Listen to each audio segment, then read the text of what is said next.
How's it going, everybody? This is the Nitty Gritty. My name is Chad. With me is Leonard. This is a wrestling show. And this week we are going to be covering a new type of topic, which is the best and worst wrestling pay-per-view names.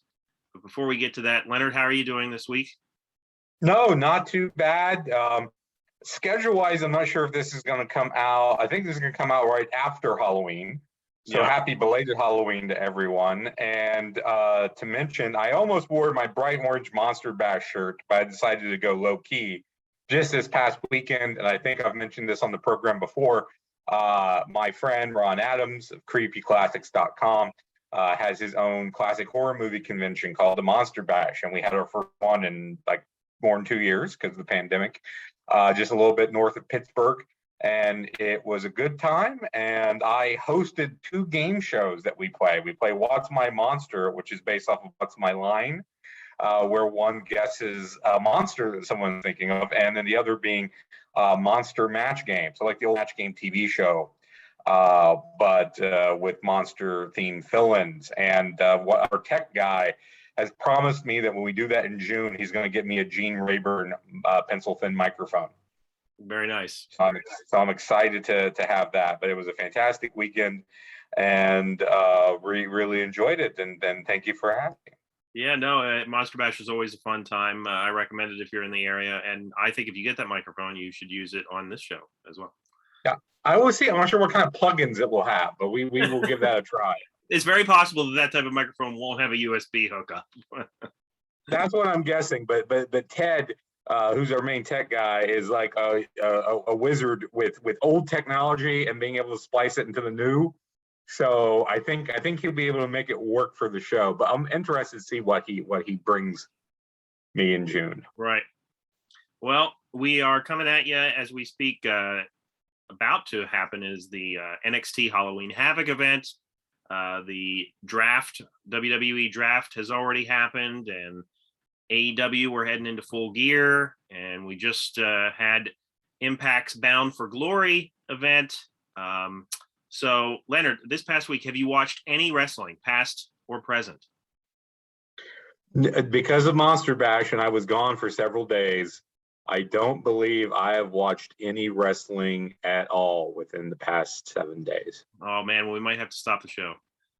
We might. That is rare. That is rare for me because I usually like to go on and watch the old stuff on the network. The last thing I watched, which I'm guessing was probably a little more than a week and a half ago, was I was watching, I believe it was The Big Event. Yeah. From if that was the one from Toronto. Oh, that yeah. Yeah, 84-ish. I think the main event was Hogan versus Orndorf. Yeah, absolutely. If memory serves. Yes. So I was watching just because that popped up, and I don't think I had ever seen that, but I'd heard of it. And so that was the last thing that I had watched. And it wasn't bad. It was kind of what I think we've talked about this before, what I call the glorified house shows that they would do for like Madison Square Garden and Boston Garden. It felt very much like that, but they tried to, like, the opening of it was Mean Gene doing voiceover as like a helicopter flew over like the Toronto skyline. Yeah, well, funny you mentioned glorified house shows, because I don't know if you've ever seen any of the Saudi Arabia shows that they've done. They're always on at weird times. But yeah, no, I've not watched any of the Crown Jewels. Those are glorified house shows, all of them. In my opinion, nothing of note hardly ever happens there. They might create something that hasn't happened to make it seem like it's a big special deal.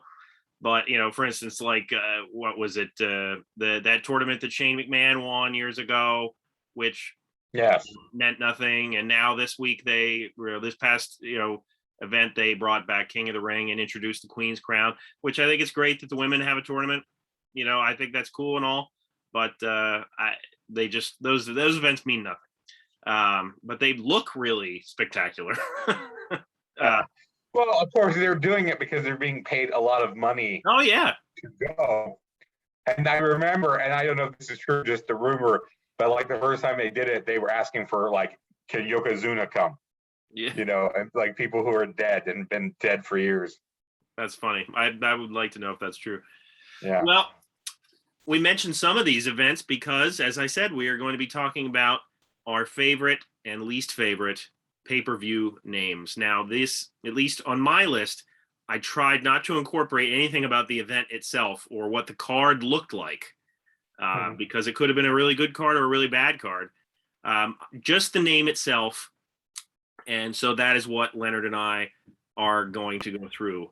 And I think it's only fitting that we start with our top 5 worst.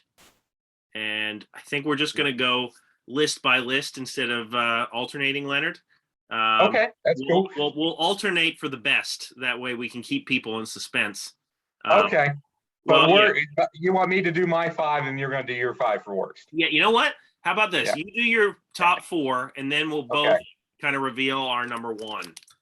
Okay, we'll do that. What it turns out. So, Leonard, what is your number 5 worst pay-per-view name? Or if you have any honorable mentions, you can list those as well, because I didn't do any honorable mentions, and I should say I'm not 100% sure if all of these are pay-per-views, because before pay-per-view there was closed circuit television, right?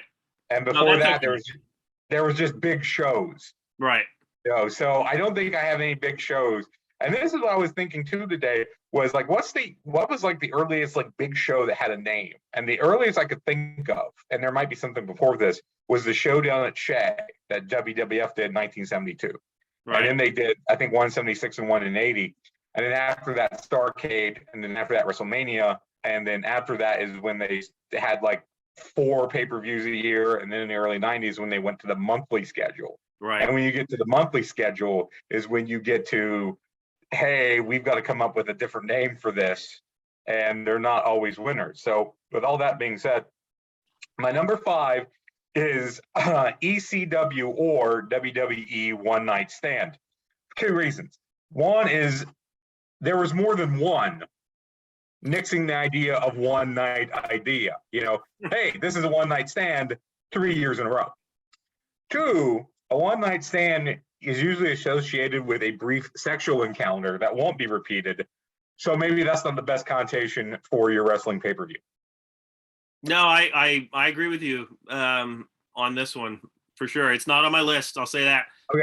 But it's certainly fitting. And like if they had done it once, I'd be willing to bet they probably wouldn't have mentioned it here. But no, would not. Yeah. Number 4, I have Global Warning, which is a WWE pay-per-view exclusive from Australia, which is a playoff of the term global warming, which is, of course, the environmental cataclysm that's going to wipe out all life as we know it, which is a great name for your lighthearted wrestling pay-per-view. And even as a pun, what does global warning even mean? I mean, we're warning Australia that we're coming. Usually a warning, like a tornado warning, is bad. So, you want people excited for your pay-per-view, not scared that it's coming at you.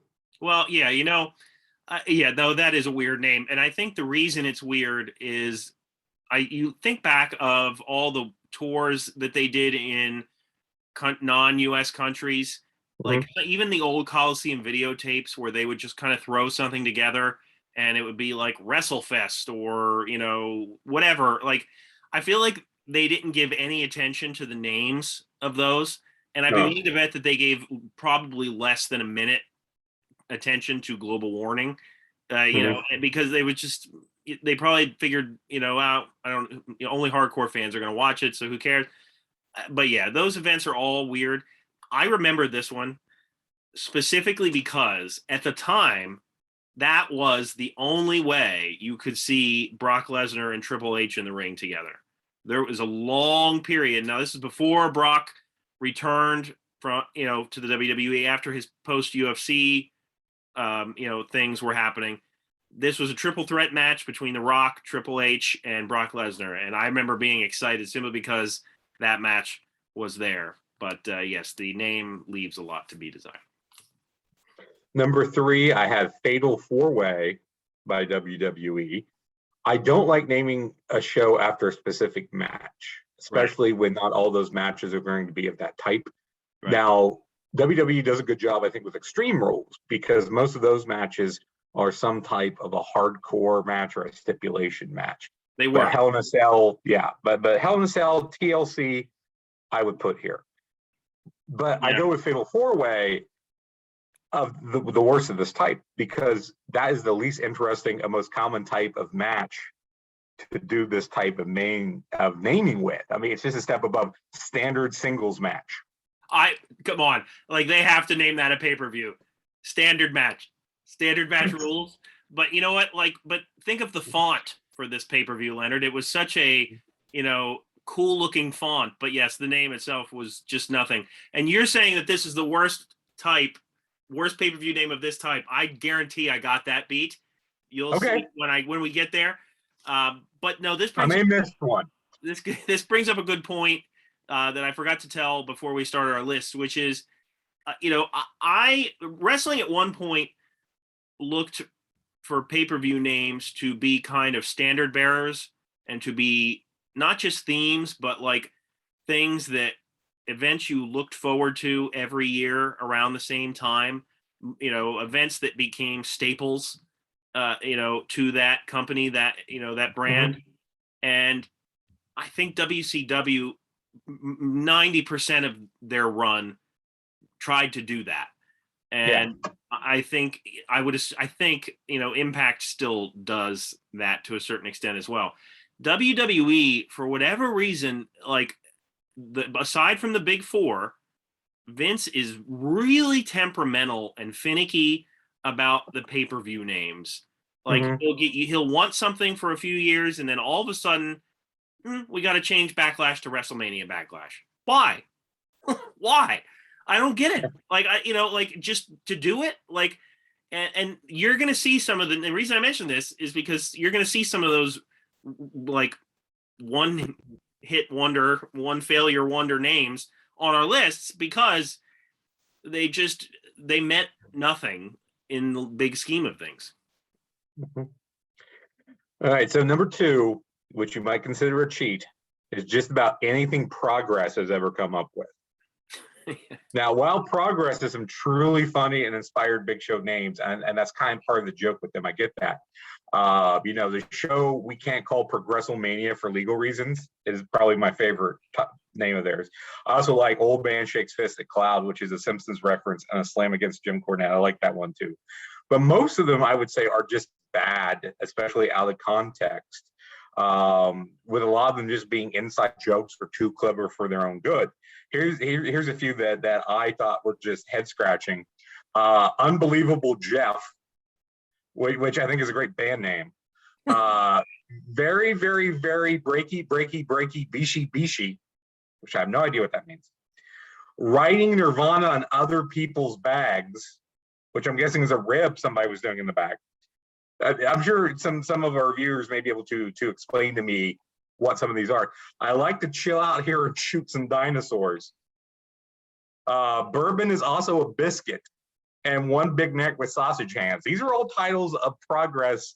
I don't know if they were all pay-per-views, but major shows that Progress has done over the years. I mean, let's be honest, and I've not seen much stuff from I've not seen much Progress. But these a lot of these names came across lists, and like oddly enough, some of the lists I saw listed Progress names as some of their favorites. But yeah, no, I agree. And I mean, this reeks of guys sitting around high trying to think of fun names. Like you can't tell me that it wasn't done under the influence.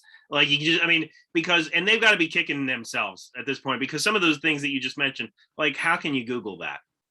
Like, what are you going to find when you Google that? And who would want to take the time to Google that? Yeah, and some of them were just way too long. I mean, right. This is what we could talk about. I think the best pay-per-view names, it's a short phrase. It's probably no more than 3 words most of the time. 1 word, 2 words, maybe 3 depending. But yeah, something like I like to chill out here and shoot some dinosaurs. You're doing because it makes you laugh one time. But exactly. That's my point. It's not a long haul name. It's not a name that trips off the tongue. It's not one that you're going to easily remember to Google. It just makes it hard to find on repeat viewings, or if you want to order the DVD or even look up what the card was. No, I agree. All right, so that was your number 2, right? That's my number 2. So to you for your top 4. All right. So my 5 and 4 are somewhat cheats as well, but let's get to some of my honorable mentions here. Okay. And it wasn't a requirement to have honorable mentions, but I jotted down for both categories, and I had more than what I needed. So one of my honorable mentions is Sold Out. And just the weird way of spelling the name of the event is just annoying to me and unnecessary. So I didn't like that. And another one of my honorable mentions is a WWE event, Roadblock, End of the Line, which I don't remember Roadblock. And I will say about Sold Out, when you mentioned how WCW was fairly consistent, towards the end they weren't. And that was the NWO influence and the Vince Russo influence, etc. That's why my percentage was 90% as opposed to 100. The Roadblock, I don't remember Roadblock at all. That was a Roman Reigns led pay-per-view. Okay. And I believe Kevin Owens, maybe, off the top of my head. But anyway, like, that's just one of those fly-by-night, we got to change this name of this event, that just is stupid and generic. And there's so many WWE pay-per-view names that are generic, in my opinion, and just don't mean anything and don't entice any casual fans to check it out, in my opinion. That's my opinion. But let's get to my number 5. My number 5, they are kind of the same event, but they had 2 different names, and that would be Hog Wild and Road Wild. So I listed Roadblock, End of the Line. Here's another road name pay-per-view, just because, Hog Wild for sure, right? Like, I mean, that just, sounds kind of dirty, in my opinion. Like, I realize it coincides with, the motorcycle event, and all that. And that was cool for what it was. But yeah, I think the names of these events are just lame, in my opinion. Any thoughts there? Yeah, well, these are the Sturgis motorcycle rally events they had. And those are peculiar shows anyway, if you watch them. For very many peculiar reasons, venue. Yeah, many reasons. It's a fan base that doesn't get what you're doing. Weird main events. Jay Leno in your main event. So those are just odd shows. I know we're talking about more the name than the show. So I like the fact that they are, I guess, tying into, hey, we're at a biker rally. I think you could have probably done that in a stronger manner. Yeah. My number 4 is also a twofer. WCW Sin and Greed. This is why I said 90% with WCW, because towards the last year, and these were two of the last few. Yep. From 01, correct? And yes. you could really put all of them from 01 on here. And they're just, I see that they're like, I put these together because they're obviously going for the same theme of, like, I guess 7 Deadly Sin type thing, but it just didn't make any sense. It felt, again, like that was something WWE would do. Like, we need to change the name of this event. Why? Like, and what does this mean? And is this, like, this is after the company had rebranded and all that kind of stuff.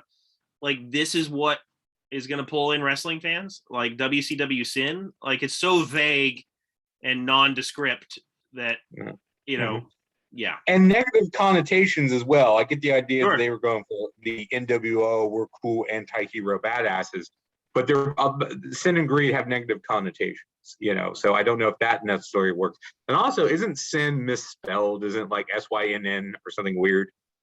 I don't know. This wasn't on my list, so I didn't look it up. I was thinking it was spelled weird, but it may not. Yeah, they even messed with Super Brawl and called it Super Brawl Revenge. Like, come on, stop. That's like a video game. That would be the video game, Super Brawl Revenge. That would be a good name for the video game. My number 3, and this is where I have you beat, Leonard. TLC, Tables, Ladders, Chairs, and Stairs from 2014. Oh my. Yeah, that was the name of the event, Tables, Ladders, Chairs, and Stairs. Only one time did they do this. It was 2014, and I believe it was the stairs part was thrown in because there was supposed to be a stairs match, whatever the hell that means, between Big Show and I believe Eric Rowan. And I don't You even gotta kick that match. kick your opponent down a flight of stairs. Yeah, like it just again, and like this is where we were talking about the themes. Just the tag teams that made the TLC match really famous. Obviously on one hand, it's a really big honor for them to say that they started this match that is now its own event. But it's unnecessary in my opinion. And I think it doesn't do anything for that type of match. Like, I think it puts expectations on the match that it's almost impossible to meet, not just because of the legacy of what the originators did, but just because people are going to be expecting certain things, and it's never what you get now, especially in the PG era, and the knowledge of CTE and all that kind of stuff. Like that match just isn't the same anymore. But yeah, the naming pay-per-view after a match is not something I don't think either of us are a fan of. But maybe you really liked this 2014 event, Leonard. What do you think? No, well, first of all, I quickly looked it up. Sin was spelled the regular way. It was S-I-N. I was thinking it was like a weird misspelling. But as far, I mean, when I talked about this type of match, or a match used for a pay-per-view name, I definitely wanted to use one. And again, I went with Fatal 4-Way just because to me that's a more boring match style than anything here. But yes, the idea that not only did they use TLC, but then added like in parentheses or whatever, end chairs or end stairs or what have you, or trash can lids and cookie sheets and if they had all those, it would be like almost like a Progress name. Yes. Yeah, Progress. We should do that. So yeah, I mean, again, just in general, I don't like this type, and I can see where you're coming from with. Not only are you kind of clouding it, but the fact that you're never going to live up to the original TLC. And again, they've done TLC matches after that, and you can even say, hey, you're never going to live up to Razor Sean for a ladder match, and they've done plenty of ladder matches since then. But yeah, again, we're talking about the name and not the show. And I think we both agree with this type is bad, just we went a different direction with it. Yeah. My number 2 is also a twofer, but again, they go together, and that would be Taboo Tuesday and Cyber Sunday. Mm-hmm. These are very, start of the millennium style names. I think that now, especially, they are incredibly dated. I think even when they were airing, the concept of them was so transparent, at least in my opinion, as far as people believing that they had their votes mattered. I mean, this was very clearly so for those who might not remember, the whole play of this was that there were various matches, and sometimes the opponents or the stipulations could be decided via vote of the viewers. And it was all very clearly manipulated to have certain things happen. But I think the names themselves are so low bar, really, really low bar. So yeah, that is why I put those here. Yeah.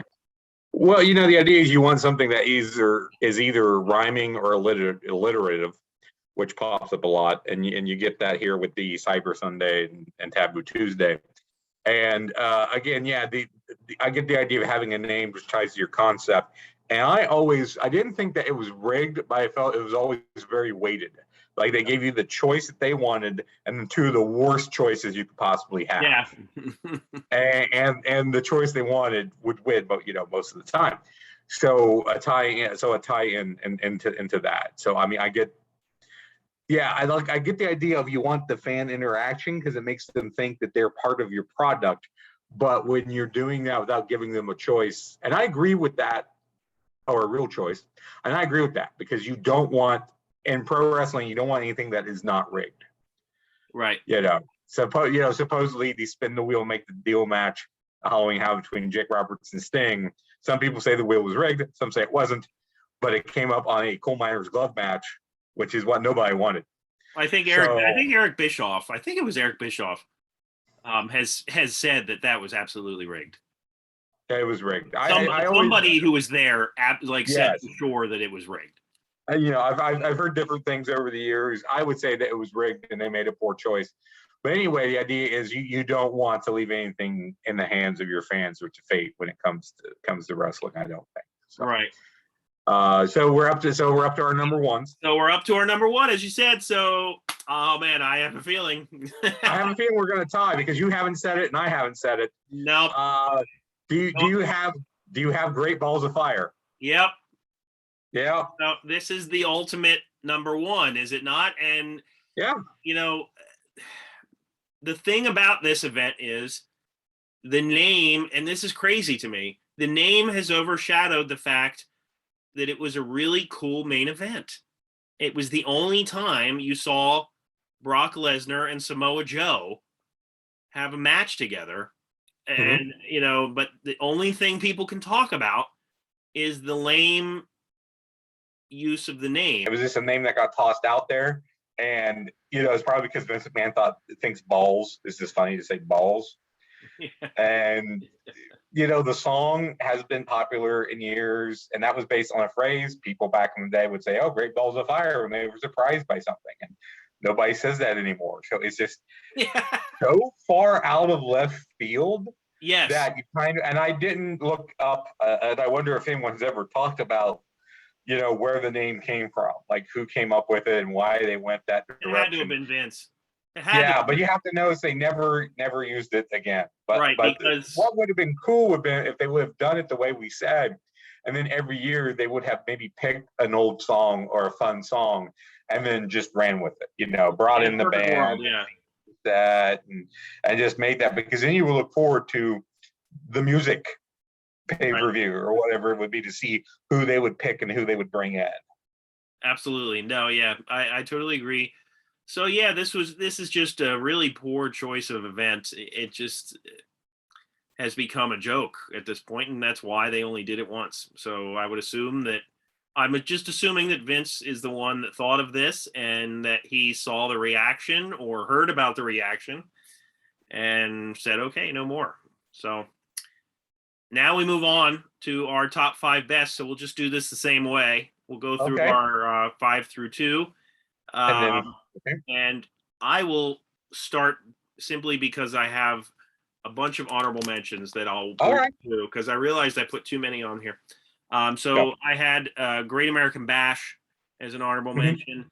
I had King of the Ring as an honorable mention. Halloween Havoc, Super Clash, which is not an event that has a very positive history. Yeah. Now, it's was a kind of a joint venture to compete with WWF at the time with a bunch of different territories. But Super Clash to me is a cool name, as is Wrestle Kingdom, which is a very popular event in Japan, New Japan. So, yeah, those are my honorable mentions. As we talked about before, like the whole 1 word or 2 words, something really succinct. And I think something that has like somewhat a little bit of prestige, or maybe a little like a really kind of a, I don't know, this is just a phrase I'm creating, like an epic toughness to the name, something that really speaks to pro wrestling and what it can offer and doesn't dumb it down. Those are the names that I gravitated to. And that whole thing of, not dumbing down pro wrestling kind of speaks to some of the names I selected for my worst as well. So yeah, those are my honorable mentions. So Leonard, you can go with your 5 through 2. Oh, okay. I was just going to say, I quickly looked it up, and apparently they did use Great Balls of Fire as the theme song, but I don't remember it being used. Okay, well, there you go. But it said that it was used for that, but I don't remember it being used. Anyway, so first of all, they should have had him play. Bring Jerry Lee Lewis on. I think would be cool. Even though the fan base probably would have known who he was. So I do have one honorable mention here, and it is this Tuesday in Texas, which some people might put on their worst list. But to me, again, what do you need to know? Hey, the show's this Tuesday, and it's in Texas. And you know what the show was? It was on Tuesday. It was in Texas. That's all I asked. That's all I asked. So my number 5 is Kurt Wrestlemania by Pro Wrestling Guerrilla. This is, of course, a playoff of WrestleMania, but naming your pay-per-view after a famous actor, and one totally not involved. I don't think he ever showed up. Is hilarious to me. This is the type of joke I talked about, the progress names. This is a gag I think most people are going to get. And I really do like the fact that at least for the first show that they did, they themed there was like an Escape from LA cage match and things like that were themed after Kurt Russell movies. So that See, that's what I mean about going all out. Yeah, going all out. They leaned into the Kurt Russellmania theme. So if you're going to do a joke name, do something. Again, this is short, it's sweet. People can understand it. They get the joke very easily. So I really liked Kurt Russellmania. Makes me laugh every time that I hear it. They should have had a Big Trouble in Little China match. I don't even know what that would mean or what it would look like, but yeah, I don't know. I looked briefly. I believe they had like what they would call a captain's match. It was a Captain Ron's match, something like that. I'd have to look at the whole card. I don't think I've ever seen any of the Kurt Russellmanias, but again, I like the name. Number 4, I have Bound for Glory from TNA. Of all their pay-per-view names, I think this is probably my favorite. Kind of what you were talking about. It sounds epic. You being bound for glory means that we're on our way to greatness, So it's great for the build. And I think that at least early on when I was watching TNA more heavily, they did a really great build to Bound for Glory. The idea that we were on the road to Bound for Glory, and they had the Bound for Glory series or a title shot. And it was all this idea of, yes, we are on the road. We are bound for glory, all that they put into the buildup.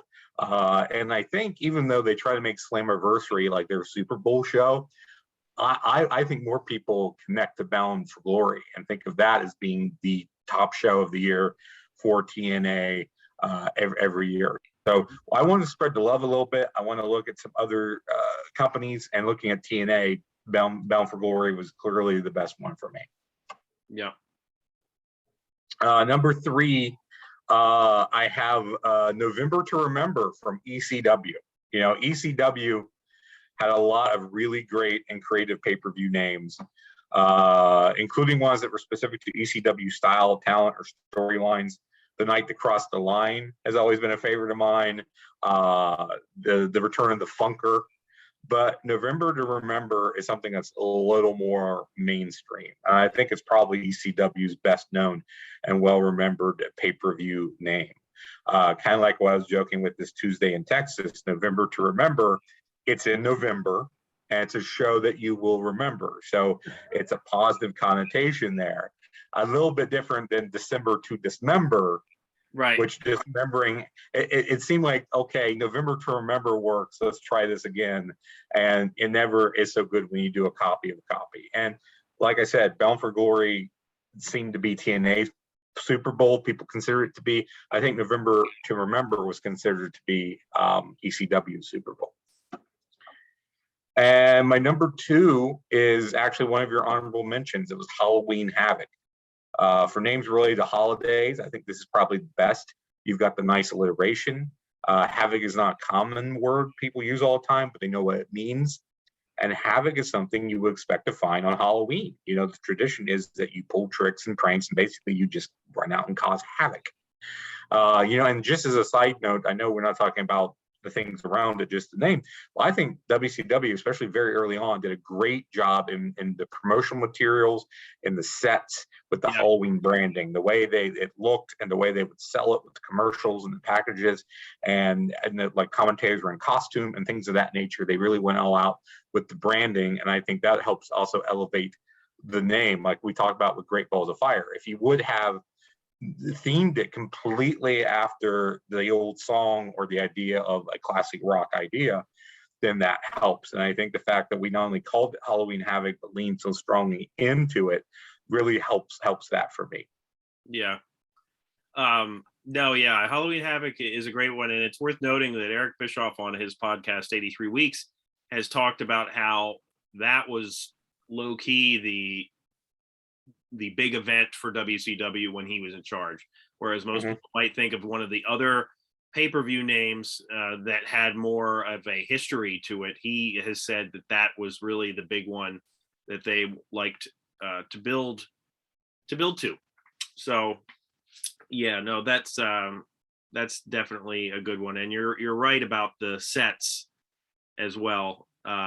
which was always a very creative part of WCW's events. And as I was thinking about it, it's worth noting that even though it's not a pay-per-view, Clash of the Champions, I think, is a really cool name. Yeah. Well, that whole that is something that rolls off the tongue, as opposed to the big event in No Holds Barred, which was called Battle of the Tough Guys. Like, I just thought of that as you were talking, and I was like, oh man, it doesn't get much lamer than Battle of the Tough Guys. Like, yes. Another thing with Clash of the Champions is that the gimmick, at least early on, was that every single title would be defended on the show. Right. Hence, that it was truly the Clash of the Champions, because not all titles were defended on every pay-per-view back then, per se. But the fact that they were not only being defended, but on live, regular TV, was a great selling point. Right. All right. So my number 5 is one that you mentioned. It's Bound for Glory. Okay. This is the sole TNA Impact event that I listed here, and as you said it, the best. It's an epic sounding event.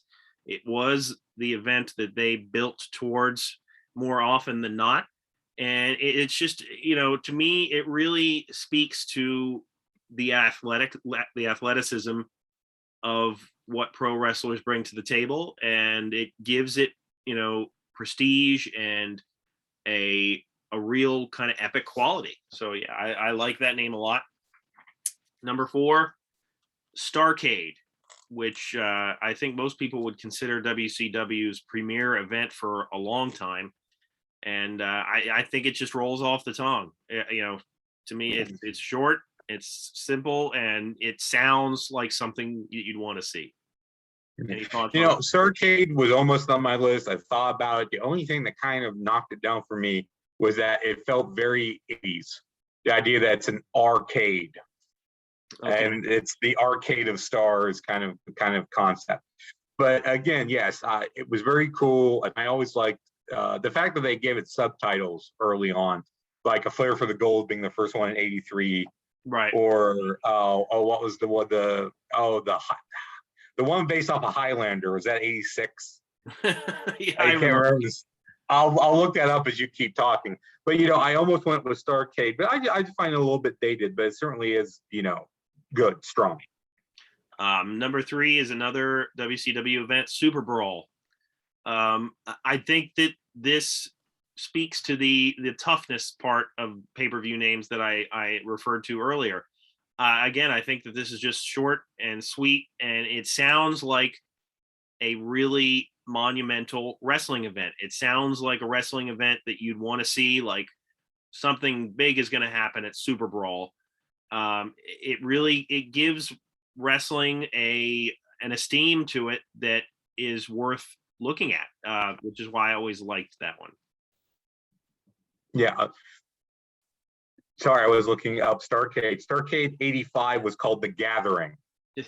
And I believe they were using Highlander imagery for the promotional materials to that. So that's the one that I was trying to think of. No, Super Brawl, I think, is another good one. I would always say that in my mind, I think the minds of most fans, the product WCW/NWA versus WWE at the time, that WCW felt like that was the tougher product. Those were the tougher guys. Those were your real wrestlers.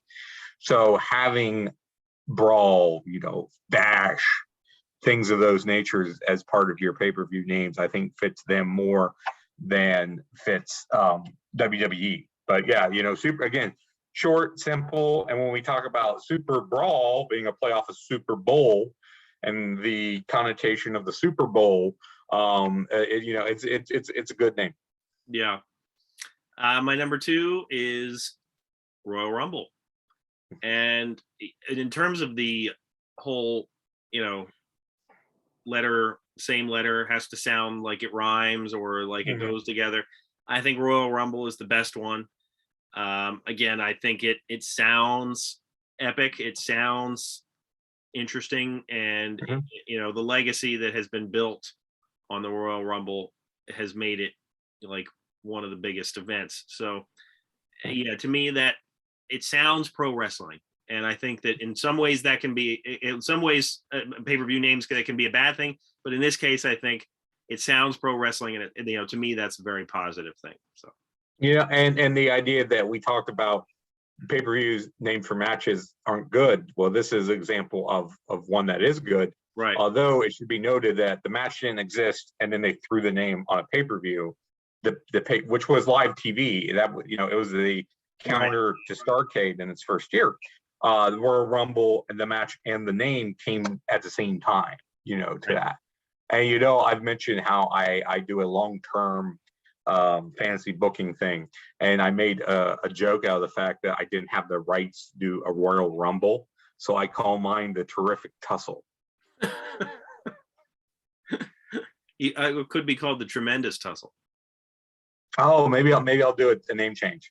There you go. I got it coming up. That's my New Year's Eve show. So we're number one, and maybe we've tied again. I think we have. I have a feeling. And I bet you we both had the same thought of leaving it off just because, and it's WrestleMania. Yeah. Yeah. I mean, it sounds there. It doesn't. There's nothing more epic and meaningful, and something that also sounds tough, sounds aggressive, and also speaks to pro wrestling. And that is not just based on the fact that it's a yearly staple and a yearly event like the Super Bowl. It's the fact that even the first one, like, that sounds like something that you have to see. So. Mm-hmm. And I don't know if those watching on YouTube can see, but behind me, my posters, I have One Night Stand, which was on my list for worst, and I have the first WrestleMania on my other end over here. Yeah. If you say best event names for sports of all time, Super Bowl's number one. I think WrestleMania is number two. Yeah. And partly because of the name, WrestleMania has that reputation for being not just the Super Bowl of the year for WWE, but for wrestling itself, for all of pro wrestling. And you can see that by how WrestleMania weekend has developed, that every other league that is out there will have special events and special activities and such during WrestleMania weekend, and usually in or around the city that WrestleMania is happening at. At everything that we've talked about is short, it's distinct, but two, and we haven't talked a lot about this, a little bit with Great Balls of Fire, and the fact that they did nothing with the branding.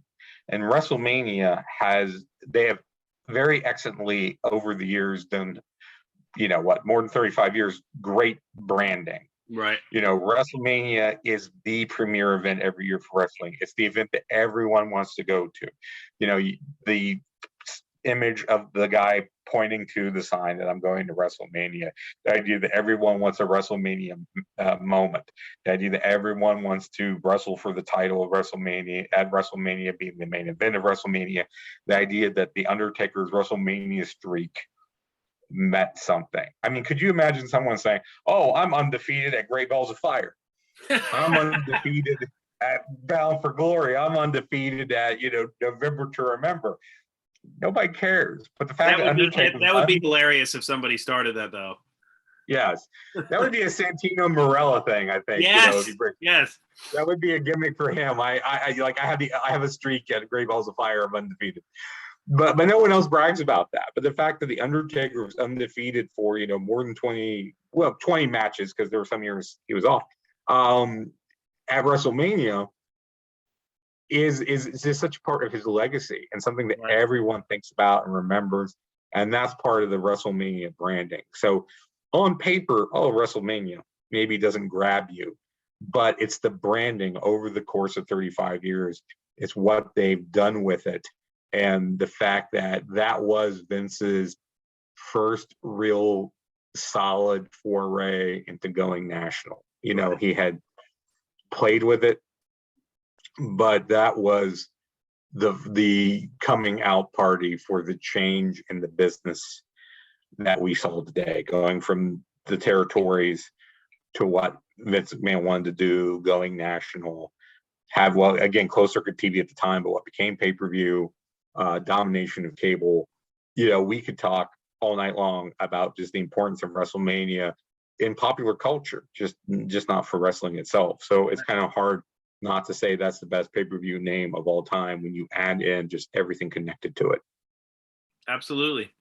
And yeah, I had thought we might have similar number ones for both, and that was what came to pass because, it's kind of hard to argue against those number ones. One thing that we do differ on, though, Leonard, is the esteem for ECW's pay-per-view names. Like Okay. I had thought about. I had thought about putting WrestlePalooza on my honorable mentions, but I didn't go with that. Yeah, I don't know. ECW's names just very. You were talking about sounding very indie. I don't know. Like ECW names, some of them sound very indie, but yeah. I don't remember the one you mentioned. The night. What was it called? The night that crossed the line. I'd have to look that up that sounds like a noir movie. That's yes. And then that was I think that was maybe one of the very first times I heard about ECW was that they had this show. And then of course the idea that they went from being Eastern Championship Wrestling to Extreme Championship Wrestling. And I just think they tried to talk about branding. I think Heyman knew the importance of branding, and he wanted to show names that were very specific to ECW's style and something that was different from what everyone else was doing. And if you compare ECW to say Progress, unique, different names, a lot of one-shot names. But again, like we said with Progress, they seem to be going for the joke, where Heyman specifically wanted things that were specific that screamed ECW, but that would be memorable. Yeah, and no, yeah, I agree. At least I can at least give him that, even if I didn't like some of the names. Whereas I think WWE now is almost going for stuff that sounds very mainstream and sounds non-wrestling related. I think that maybe that plays into some of the choices that are made these days, which I don't agree with, because it makes for very ordinary sounding events overall. But Leonard, if you were to pick one company that had the best pay-per-view names overall, who would you pick? Okay, before I answer that, I will say it was the show. I think I said it incorrectly. The night the line was crossed. Look at me doing live corrections. And the main event was Terry Funk in a triple threat with Sabu and Shane Douglas. And it went 60 minutes. I remember that match. It was from '94. So there you go. Yeah, who had the best? I'm going to go WCW. Yeah, no, I agree. I'm glad you said it. I'm glad I agree with you. Like you said earlier, they were consistent mainly until they got into the Russo era and the NWO era. But all their shows were usually very distinct, short phrases, memorable phrases. They did a lot with the branding, like we talked about with Halloween Havoc, but they did the same thing with like Super Brawl and with the Great American Bash. And I love too the idea that early on, and I've said early on, that's your drinking game for tonight. Every time I say early on, take a drink. That when they did the Great American Bash, that it was a tour. Like, we're touring America. Right. We're going to go across America and do these series of shows. So, yeah, I think they did a wonderful job with not only the names, the branding of the names early on. And then after that, I think you would have to go with WWE just because they've been around so long. And their core four, we haven't mentioned SummerSlam. SummerSlam's a great name. Absolutely. So their core four names, and a lot of the others, like you mentioned, King of the Ring, and some of the In Your Houses are funny, but I like the idea of In Your House because, again, the branding that they did. The commercials were like wrestlers, flying through your windows, and they gave away a house on the first pay-per-view. Yeah, I think if there's any takeaway that you, the listener, should get tonight, if you were going to have your own wrestling company and needed to come up with a pay-per-view name, no matter what you go with, go all in on your branding and your merchandising. Make sure that you lean into that name and you make that name fit and you make that name stick as best as possible. Don't just throw something out there to throw something out there. Yeah, no, I agree. And in terms of In Your House, I think that would have been good if it was used more sparingly. But they had subtitles attached to most of those. And that came back to bite them in the rear end on more than one occasion, because the subtitles would occasionally refer to things that weren't happening on the event itself, which, like, for example, In Your House, It's Time. Yeah. And I think Vader, I don't think he was on that event. No, originally I think he was supposed to have been the world champ going into that. Right. It was supposed to be a trilogy with Shawn Michaels, right? Yeah, and Michaels balked and things fell apart, and right. There you go. And that was back in the age when, you had to really do the promotional materials months in advance. I get that, but still, yeah. And I just think that WCW embraced the pro wrestling aspect of it more.